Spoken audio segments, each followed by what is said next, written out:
Jaksa Agung Muda Tindak Pidana Khusus, Jampitsus, Kejaksaan Agung RI, Febrie Adriansyah, mengajak seluruh masyarakat untuk bijak dalam menyikapi berbagai informasi dan dinamika terkait penegakan hukum yang menyeret namanya.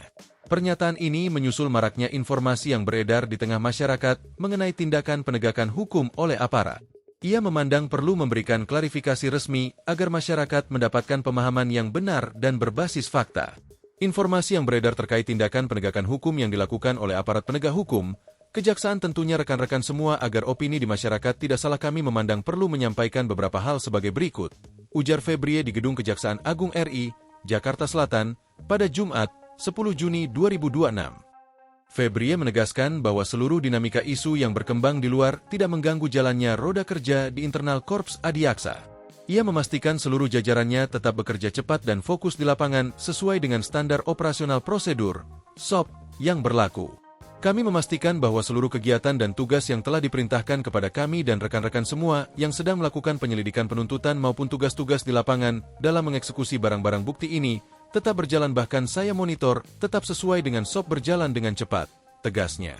Febrie juga mengimbau publik untuk tidak mudah terombang-ambing oleh penggiringan opini yang tidak jelas sumber dan kebenarannya. Ia menekankan pentingnya melihat proses hukum secara objektif demi menjaga iklim penegakan hukum yang kondusif. Bahwa setiap dinamika dalam proses penegakan hukum dapat menimbulkan perhatian publik. Oleh karena itu, kami mengajak seluruh masyarakat untuk menyikapi setiap informasi secara bijaksana berdasarkan fakta untuk Anda mendapatkan pemahaman yang benar, tambah Febrie. Febrie menegaskan institusinya berkomitmen untuk tetap menjaga independensi. Ia dipastikan akan terus mengawal program-program strategis nasional secara profesional tanpa terpengaruh oleh tekanan opini eksternal.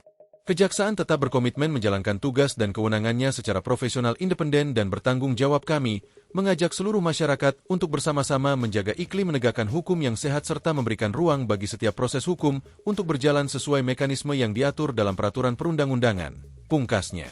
Untuk informasi, tim gabungan Kortas Tipikor Polri bersama Polda Metro Jaya menggeledah 13 lokasi dalam kasus dugaan korupsi dan TPPU pada Rabu, 8 Juli 2026. Adapun penggeledahan dilakukan atas dasar penyidikan terhadap sejumlah perkara, yakni dugaan korupsi PLN Batubara, PT Asabri, dan Krakatau Steel. Di Reskrimsus Polda Metro Jaya Kombes Pol Victor D. Makbon mengatakan laporan pertama berkaitan dengan dugaan tindak pidana korupsi dan atau TPPU yang melibatkan oknum pegawai negeri atau penyelenggara negara dalam proses penanganan perkara PT Asabri, Persero, dan atau asuransi Jiwa-Jiwasraya pada kurun waktu 2020 hingga 2025. Laporan kedua berkaitan dengan dugaan tindak pidana korupsi dan atau TPPU dalam proses penyelesaian utang atau kewajiban PT CBS kepada PT KNI yang diduga melibatkan pegawai negeri atau penyelenggara negara pada periode yang sama. Dalam hal ini, 12 lokasi itu yakni PT CBS di Cengkareng Timur, Jakarta Barat, PT CBS, Kantor Pusat, Penjaringan, Jakarta Utara, PT KNI, Petojo Selatan, Jakarta Pusat, Rumah Saudara MN di kawasan Serpong Utara, Tangerang Selatan.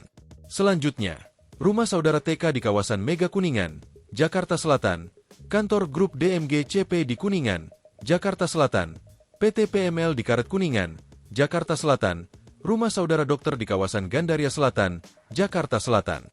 Kemudian, Rumah Saudari Milk di apartemen Pacific Place yang sebelumnya disebut Mall Mewah, Rumah di Sentul, Kabupaten Bogor, Cafe The Clan Signature, Jakarta Selatan, dan Coin Money Changer, Jakarta Selatan.